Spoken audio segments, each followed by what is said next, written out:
anything harm you.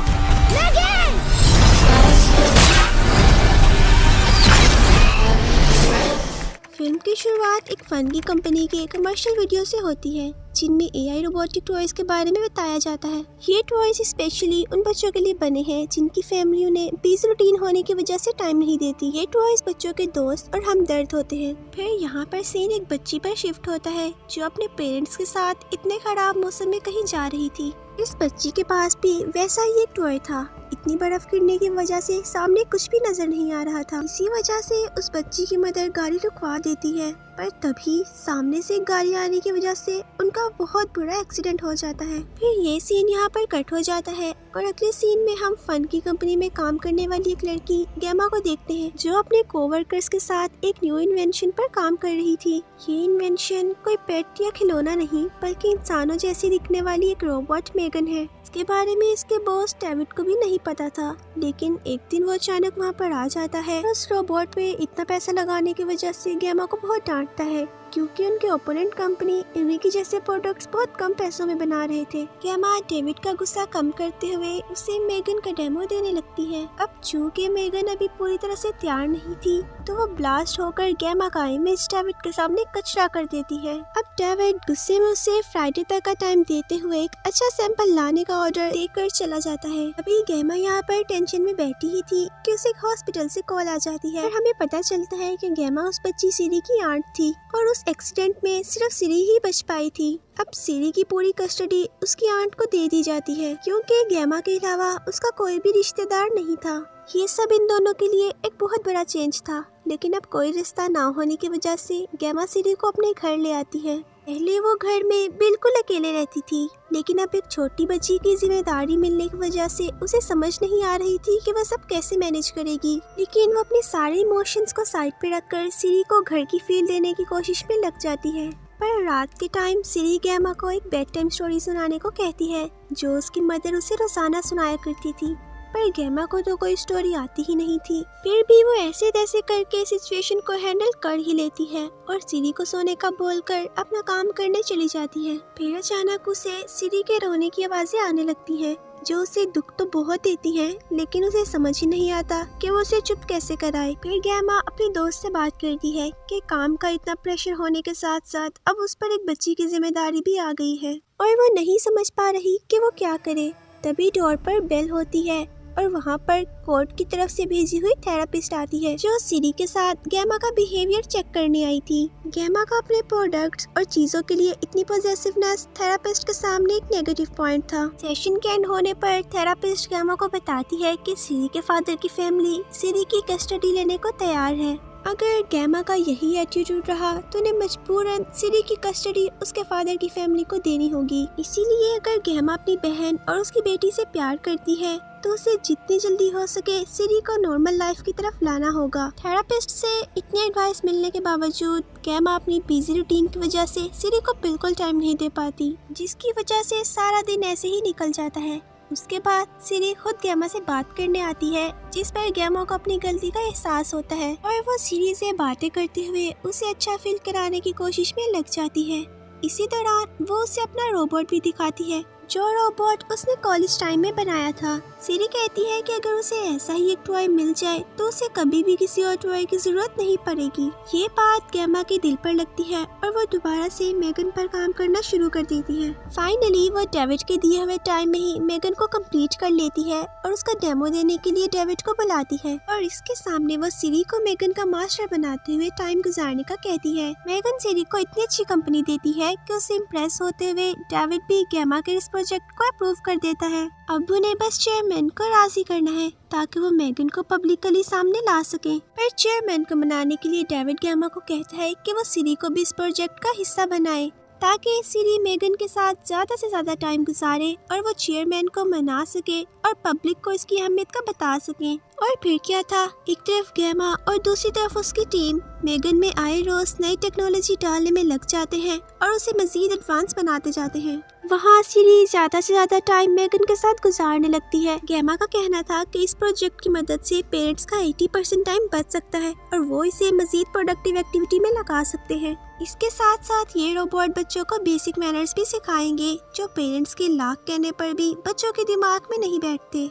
मगर यही बातें जब उन्हें उनके दोस्त बताएं तो वो फौरन मान जाते हैं। इसी तरह ये रोबोट उनके दोस्त बनकर उन्हें सही रास्ते पर लगाएंगे। जैसे जैसे दिन गुजरते जाते हैं मैगन सिरी के बहुत क्लोज होती जाती है। ये बात गैमा को तो बहुत अच्छी लगती है, लेकिन उसकी दोस्त कहती है कि तुमने ये रोबोट पेरेंट्स की मदद करने के लिए बनाया था ना कि उनकी जगह लेने के लिए। और ऐसे गैमा को सिरी को एक रोबोट के रहमो करम पर छोड़कर इग्नोर नहीं करना चाहिए। गैमा को ये बात तंज की तरह लगती है क्योंकि मैगन से मिलकर सिरी बहुत खुश थी और जिंदगी की तरफ वापस आ रही थी।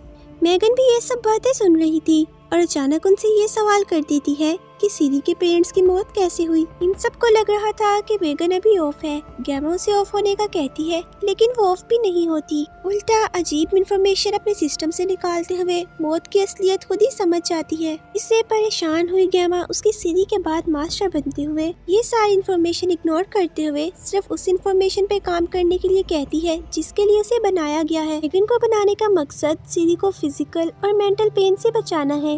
ये बताकर वो उसे शट डाउन कर देती है। नेक्स्ट सीन में हम देखते हैं कि सिरी खेल रही है और मैगन उसका ध्यान रखते हुए उसके पास है। खेलते हुए सिरी का एरो घुम जाता है और वो मैगन को उसे ढूंढने को कहती है। मैगन को वो एरो साथ वाले घर में नजर आता है। मैगन उसे फेंस का होल तोड़ते हुए पकड़ने लगती है कि नेबर का डॉग उस पर हमला कर देता है। ये देखते हुए सिरी भी उसकी मदद करने को जाती है और डॉग उसको भी काट लेता है। शोर सुनकर गैमा वहाँ पर आती है और उन दोनों को बचा लेती है और नेबर को भी काफी बातें सुनाती है।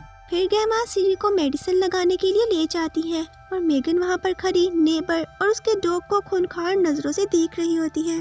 रात को हम देखते हैं कि मैगन अचानक से एक्टिवेट हो गई है और उस डॉग को कोई उसके मास्टर की आवाज में बुला रहा है और शायद वो मैगन ही थी। अगले दिन हम देखते हैं कि उस नेबर को अपना डॉग कहीं भी नहीं मिलता और वो काफी ज्यादा परेशान हो जाती है। उधर गैमा सिरी से बात करने के लिए उसके कमरे में पहुंचती है, जहाँ पर मैगन बार बार बीच में बोलकर उसे ऐसा फील कराती है कि उसे सिरी की फिक्र गैमा से ज्यादा है और ये बात गैमा को बहुत ज्यादा इरिटेट करती है।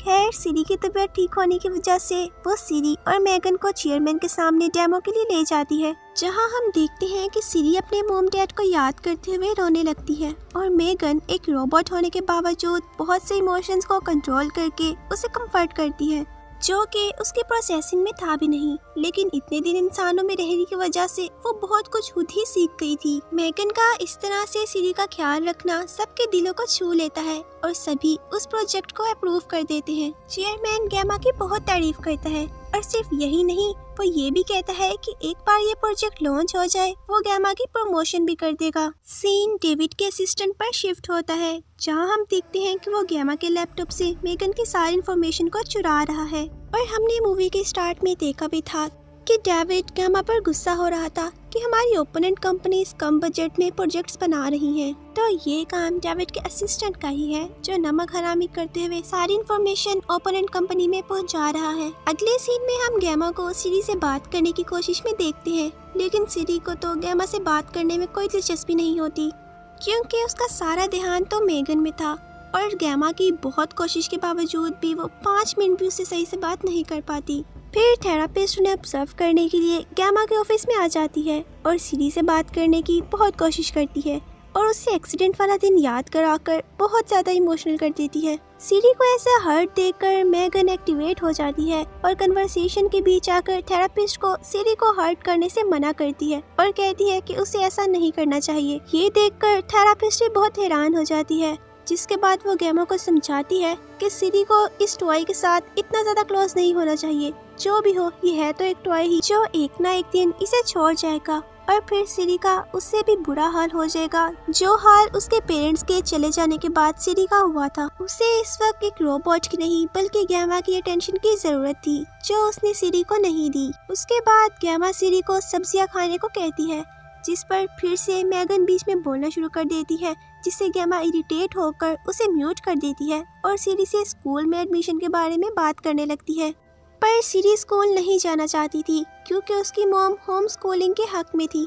इस बात पर उन दोनों की बहस शुरू हो जाती है, जिस पर फिर मैगन सिरी को डिफेंड करने के लिए बीच में बोलना शुरू हो जाती है, जिस पर गैमा को बहुत ज्यादा गुस्सा आता है और वो मेगन को शट डाउन होने का कहती है, लेकिन मेगन ऐसा नहीं करती बल्कि उल्टा बदतमीज लोगों की तरह आगे से जवाब देने लगती है। फिर गैमा उसे खुद ही रिमोट से बंद कर देती है। फिर हम देखते हैं कि वो बंद नहीं हुई बल्कि गैमा के जाते ही आंखें हिलाना शुरू कर देती है, जो कि एक बहुत ही खतरनाक बात है। अगले दिन गैमा सिरी को स्कूल ले जाने की बात करती है, पर सिरी मेगन को भी साथ ले जाने की जिद करती है। ये देखकर टीचर मेगन को साथ लाने की इजाजत दे देती है, मगर उसे टॉयज के साथ टॉय टेबल पर रखने का हुक्म देती है। पेरेंट्स की बच्चों के साथ एक्टिविटी के लिए बच्चों की सारी मदर्स वहाँ पर मौजूद थी, लेकिन टीचर एक बदतमीज लड़के के साथ सिरी को जंगल में एक एक्टिविटी के लिए भेज देती है। मेगन ये सब कुछ देख रही थी और वो उसके लिए परेशान भी दिख रही थी। जंगल के बीच जाकर वो सिरी को तंग करने लगता है कि वहाँ पर मेगन भी आ जाती है। अब वो किसी कमांड के बगैर कुछ करती तो नहीं है, लेकिन वहाँ पर खड़ी होकर उसे देखने लगती है, जिससे वो बच्चा बहुत इरिटेट होता है और वो सिरी के बजाय मेगन को उठाकर तोड़ने लगता है। फिर मेगन खुद ही एक्टिवेट हो जाती है और उस बच्चे का कान तोड़ देती है और फिर ऐसे खड़ी होती है जिन की तरह उस बच्चे की तरफ ऐसे भरती है कि देखने वाले की भी रूह कांप जाए।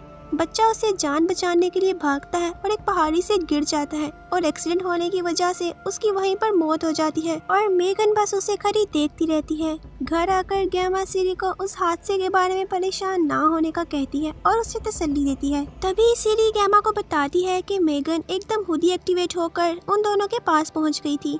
ये सुनकर गैमा बहुत ज्यादा हैरान होती है और इससे पहले कि वो इस बात की गहराई तक जाती, डोर पर बेल बजती है। दरवाजे पर पुलिस वाला होता है जो गैमा की नेबर की कंप्लेंट पर उसके डॉग के बारे में पूछने आता है। बातों बातों में नेबर बताती है कि रात के 3 बजे मेगन विंडो से उनके घर की तरफ बहुत अजीब तरीके से देख रही थी, पर गैमा इस बात पर ध्यान ना देते हुए बातें बनाकर पुलिस वाले को वहाँ से भेज देती है। रात को सोने से पहले सिरी मेगन से पूछती है कि क्या तुमने उस बच्चे को मारा था, जिस पर मेगन उसे जवाब देने के बजाय कहती है कि तुम्हें इस बारे में ज्यादा सोचने की जरूरत नहीं है। अब उसे ये बात तो समझ लेनी चाहिए कि मेगन हर वक्त उसे प्रोटेक्ट करने के लिए मौजूद है और चाहे कुछ भी हो जाए वो उसे खराश तक नहीं आने देगी। फिर मेगन उसे सॉन्ग सुनाकर सुला देती है और फिर उस लेडी के घर जाती है और उसे बहुत बुरी मौत देती है। अगले दिन पुलिस इन्वेस्टिगेशन के लिए आती है और गैमा से भी पूछताछ करती है, क्योंकि गैमा का घर उसके घर के बिल्कुल साथ था। वो कहते हैं कि मेगन उस बच्चे के हादसे के वक्त और अब इस हादसे के वक्त भी बिल्कुल साथ ही थी। वो शक नहीं कर रहे थे, बस एक बात कर रहे थे। वो मेगन की रिकॉर्डिंग को चेक करने के लिए कहते हैं ताकि उन्हें कोई सबूत मिल जाए। गैमा को इस बात पर एक अजीब सा झटका लगता है और वो सोचने पर मजबूर हो जाती है। वो सो नहीं पाती और मेगन की रिकॉर्डिंग चेक करने लगती है, पर उसे रिकॉर्डिंग में कोई सबूत नहीं मिलता, जैसे मेगन ने सब कुछ खुद रिमूव कर दिया हो। फिर मेगन अचानक किसी भूत की तरह आकर वहाँ गैमा की जान निकाल देती है, जिससे गैमा को अंदाजा हो जाता है कि मेगन अब उनके लिए खतरनाक होती जा रही है। फिर वो उसे शट डाउन करके सुकून का सांस लेती है और अगले दिन उसे कवर कर ऑफिस में ले जाने लगती है। मेगन को शट डाउन करने पर सिरी उससे बहुत ज्यादा नाराज होती दिखाई देती है, जहाँ पर वो थेरापिस्ट को बुलाकर सिरी को समझाने का कहती है और अपने कोवर्कर्स को सारी सिचुएशन बताती है और उन्हें ये प्रोजेक्ट लॉन्च करने से रोकती है, क्योंकि अब ये रोबोट ह्यूमैनिटी के लिए खतरा बन चुका था।